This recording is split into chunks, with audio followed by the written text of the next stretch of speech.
இப்போ சொல்லக்கூடிய இந்த டிப்ஸை வச்சு 15 நாட்களுக்கு நம்ம கேஸை கூடுதலாக பயன்படுத்த முடியும்.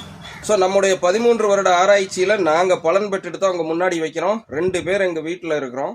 இப்போ இந்த டிப்ஸை கடைபிடிக்கிறனால எங்களுக்கு 15லிருந்து 18 நாள் வரை மிச்சமாகுது. சிம்பிளாக எல்லோரும் கடைபிடிக்கக்கூடியது தான். இந்த மாதிரி அவசர காலங்களில் கடைபிடிச்சிட்டு 4 பேர்த்துக்கு எடுத்து சொல்லுங்கள். அரசாங்கங்கள் நம்மளுக்காக பல்வேறு முன்னேற்பாடுகள் எடுத்தாலும் குடிமக்கள் நம்ம கொஞ்சம் சிக்கனமாக பயன்படுத்த கற்றுக்கணும். அதன் பிரகாரம் நீங்கள் கேஸில் சமைக்கிறப்போ, இப்போ நாங்கள் சமைக்கிறது உங்கள் முன்னாடி வச்சா உங்களுக்கு தெளிவாக புரியும். நாங்கள் மண் சட்டியில் கஞ்சி வடித்து தான் சமைப்போம். அப்படி சமைச்சே கூடுதலாக பார்த்தீங்கன்னா எங்களுக்கு 18 நாள் நிற்கிது. சரியாக சொல்ல போகணும்னா 75லேருந்து 90 நாள் எங்களுக்கு சிலிண்டர் வருது. எப்படின்னு கேட்டிங்கன்னா, கரண்ட் அடுப்பு இருக்குது பாருங்கள், இண்டக்ஷன் ஸ்டவ், அதில் தண்ணியை காய்ச்சி அந்த தண்ணியை கொண்டாந்து மண் சட்டியில் ஊற்றி, அதாவது ஓலை கொதிச்சதுக்கப்புறம் அரிசி போடுவோம் இல்லைங்களா, அப்படி தண்ணியை பயன்படுத்துகிறோம். அதே மாதிரி குழம்புக்கு, ரசத்துக்கு, எதுக்கெல்லாம் தண்ணீர் வடிவில் நம்ம எதெல்லாம் கேஸில் வச்சு பயன்படுத்துகிறோமோ அது அத்தனையும் இண்டக்ஷன் ஸ்டவ்வில் வச்சு ஹீட் பண்ணி அதுக்கப்புறம் இதுக்கு மாற்றி நம்ம பயன்படுத்துகிறோம். ஸோ எமர்ஜென்சி சுச்சுவேஷனுக்கு தான் இது. நல்லது கெட்டதெல்லாம் உங்கள் சாய்ஸ், நீங்கள் முடிவெடுத்துங்க. 13 வருஷமாக தின்னுட்டு நான் உசுரோடு தான் இருக்கிறேன். 66 வயதில் பவுனம்மாவும் உசுரோடு தான் இருக்குது.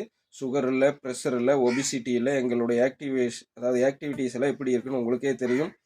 காலையில் 3:30 மணிக்கு எழுந்திரிச்சு பிரம்ம முகூர்த்தத்தில் உடல் கழிவுகளை அகற்றிட்டு தி பெஸ்ட்டாக பிரம்ம முகூர்த்த குரு வித்தைகள் நாங்கள் செய்கிறோம். எல்லாம் பார்த்துக்கிட்டு இருக்கீங்க. ஜெம்சியின் குடும்ப உறவுகள்.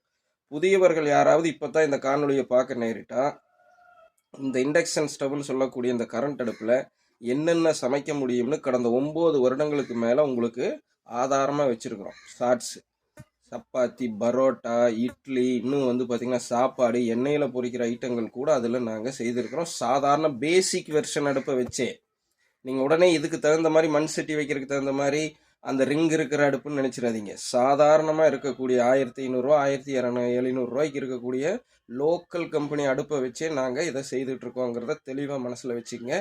திரும்பவும் சொல்கிறேன், நம்மை போல் நடுத்தர வர்க்க மக்கள் கொஞ்சம் கையில் சேர்த்துனாலே, காசை சேர்த்துக்கிட்டாலே இந்த கெட்ட கார்பரேட்டுகளுக்கும் இலும்பு நாட்டிகளுக்கும் பொறுக்காது. ஏதாவது ஒரு கிரைசிஸை உருவாக்கி ஆட்டையை போட்டுருவாங்க.